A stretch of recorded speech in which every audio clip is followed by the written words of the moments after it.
Dhruv. I teach political science in Ambedkar University, but then I'm basically an artist. I started learning Kathak since I was 4, and I'll also, so through my presentation today, I think I'll try to combine, and since I learned some things from the previous 2 lectures as to how are we moving towards, we don't need to, but how are we still trying to derive an understanding of Kathak in understanding social sciences. That's the main idea here. Well, the main background context which helped me figure out this point was on epistemologies of the South. That was a massive project I undertook, under which there were different kinds of voices that I studied. So here the South doesn't mean South in the global South, but the subaltern, the marginalized, the oppressed, the subjugated. So these are the kind of general things I'm laying down before we try to begin. So I did some field works, and then how my practice of Kathak intermingle with my own research to help in my research in my own way. And then also later on I will talk about my performative aspects of Kathak in different settings in understanding notions of the self when we talk about, so let's say apart from epistemologies of the subaltern or the South, we are trying to get together with the epistemology of Indian classical dances. There are various kinds of Indian classical dances, and each one of them have their origin, social context, praxis, and a theory of politics around them. These are some of the main dimensions I have drawn upon studying, looking into. I have been into Kathak, but I have also observed, noticed, talked to dance historians, and so a lot of work is still yet to be uncovered, as Sir rightly said in the beginning. Definitely a lot of work needs to be uncovered on each of these classical dances, not just Kathak, Kuchipudi, Mohiniyattam, Kathakali, Bharatanatyam. I mean, so, and here, let's say, I don't want to be specific just about dances. Also, there is a metaphorical reference to folk dances. The uncovering of the folk dance traditions, and how are we deriving knowledge out of it, or knowledges out of it rather. How are we deriving the multiplicity of knowledges around of it?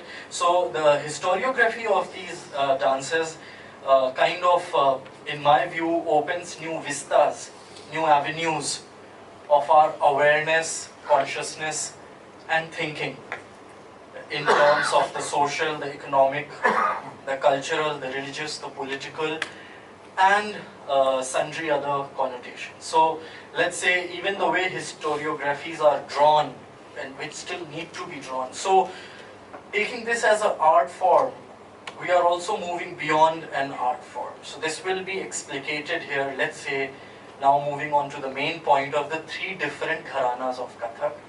I'm just making the brief points, and then later during discussion we can have further deep. So the 3 different gharanas of Kathak, mainly the Jaipur, the Banaras, and the Lucknow, how do they address the questions of social cognition and political imperatives? If we begin asking this question in a certain way as to, so in which way also gharanas could be merged, where there are common practices of the style of dancing, of the style of narratives, because a similar story is narrated in a different way in Jaipur Gharana as compared, contrastingly different to Lucknow Gharana, for instance, or even Banaras Gharana. So how is that addressing the process or the trajectory of social cognition in the first place, and then the political imperatives? If we are trying to address the question of culture and politics in that framework.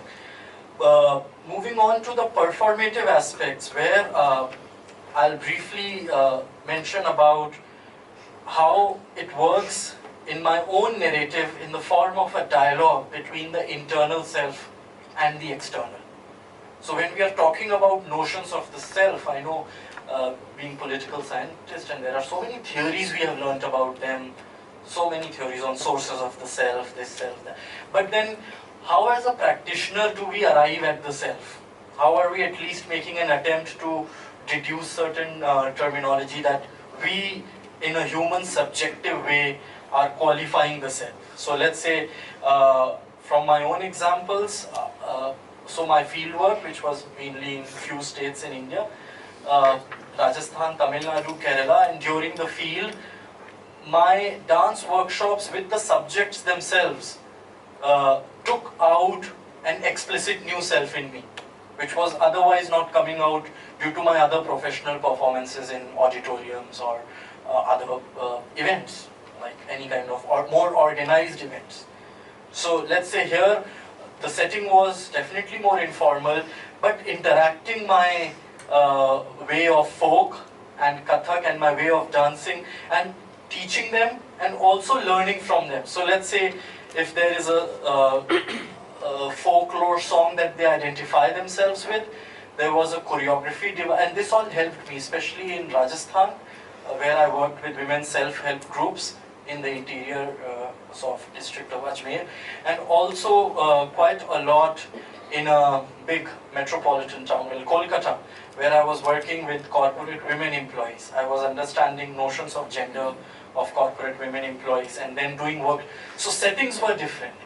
And then these were still accounted for when we talk about terms of social cognition and the theories of cognition.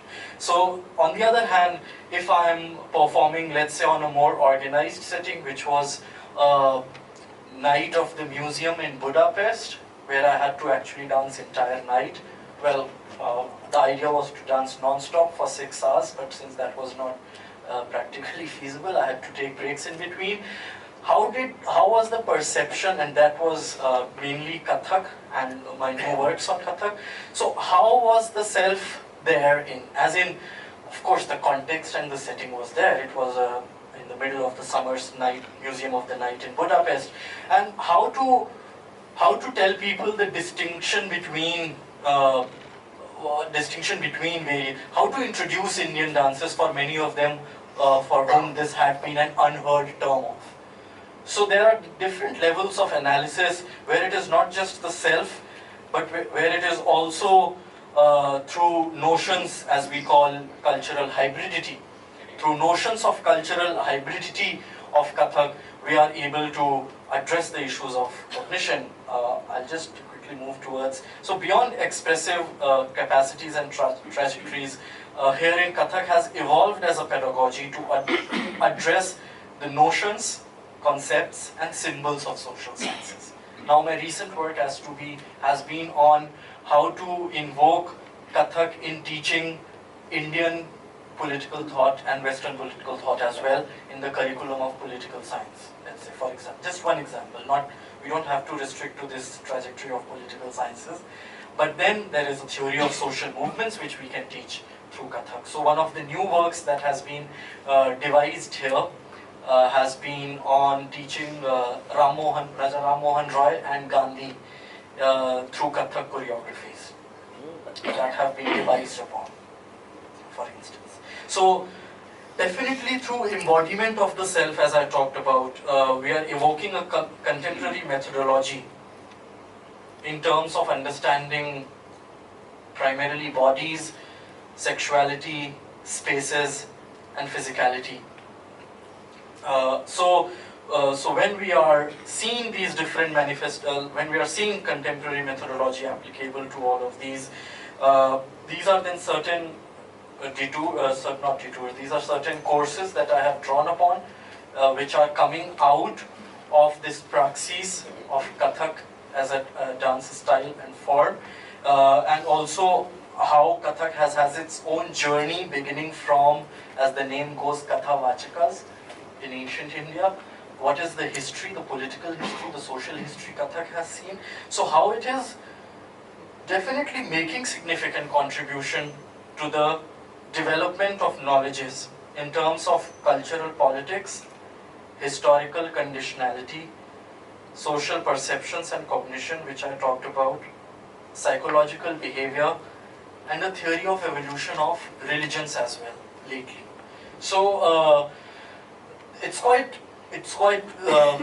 a lot, too many things, and it's quite too much. But then to kind of briefly summarize, and then later when we have a discussion, I will hint at specific aspects of how it does it, is in addressing the, we already talked about individual, community, society, polity since this morning, but then how are we translating this through mudras, tatkars, and tukras under various tals. So the basics of Kathak has these mudras, tatkars, and tukras, but then, and when we learn these basics through the quote-unquote self with a capital S, how are we arriving at these discourses?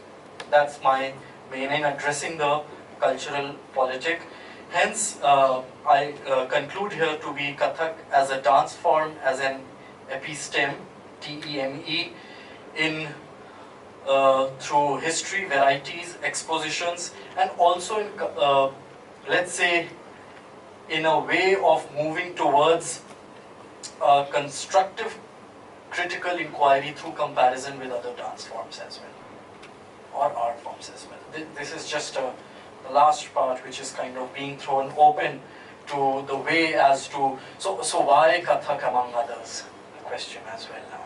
It's not like just one kind of thing here, but then, so that's one of the ways of arriving at something based on these practices, and based on definitely the performative aspects, but also of having a dialogue. So how do the village folk of Rajasthan, so they have their own tradition, they have their own art, they have their own folk singing, we see that, but then how are they interacting? So there is a kind of, let's say, there is a kind of horizontal relationship at the bottom level. Like there is a kind of big abstract pattern of mobilization that we see, where we can build connections, as we talked about in the session before. Thank you. Thank you very much.